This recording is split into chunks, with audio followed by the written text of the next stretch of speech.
मगरबी बंगाल में आज़ादाना और मुनसिफाना इंतखाबात को यकीनी बनाने के मकसद से इलेक्शन कमीशन ने कुल जमाती मीटिंग तलब की है। ये मीटिंग आज कोलकाता में होगी।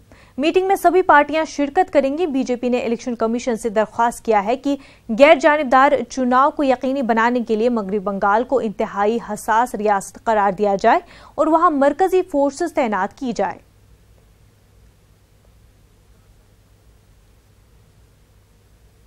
लोकसभा इंतखाबात के तारीखों के ऐलान के बाद सियासी सरगर्मियां तेज हो गई हैं। दिल्ली में आज कांग्रेस इलेक्शन कमेटी की अहम मीटिंग होगी, जिसमें 5 रियासतों के लिए उम्मीदवारों के नाम पर बातचीत होगी। इस मीटिंग में मध्य प्रदेश के सीएम कमलनाथ और दीगर अहम लीडर शामिल होंगे। कमलनाथ ने न्यूज 18 से बात करते हुए कहा कि सीईसी मीटिंग में 5 रियासतों की लोकसभा सीटों के सिलसिले में गौर होगा।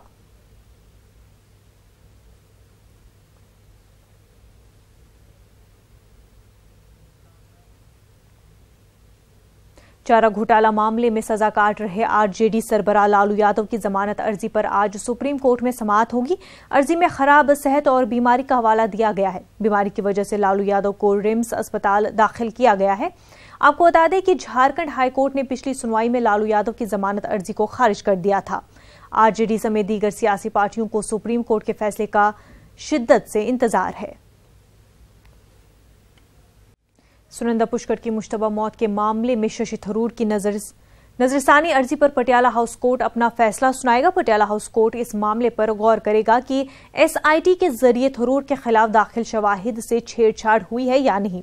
दिल्ली पुलिस ने थरूर पर मामले में ताखीर करने का इल्जाम लगाते हुए कहा कि बार बार सुनवाई टालने की कोशिश हो रही है। बुलेटिन में फिलहाल इतना ही। आदाब।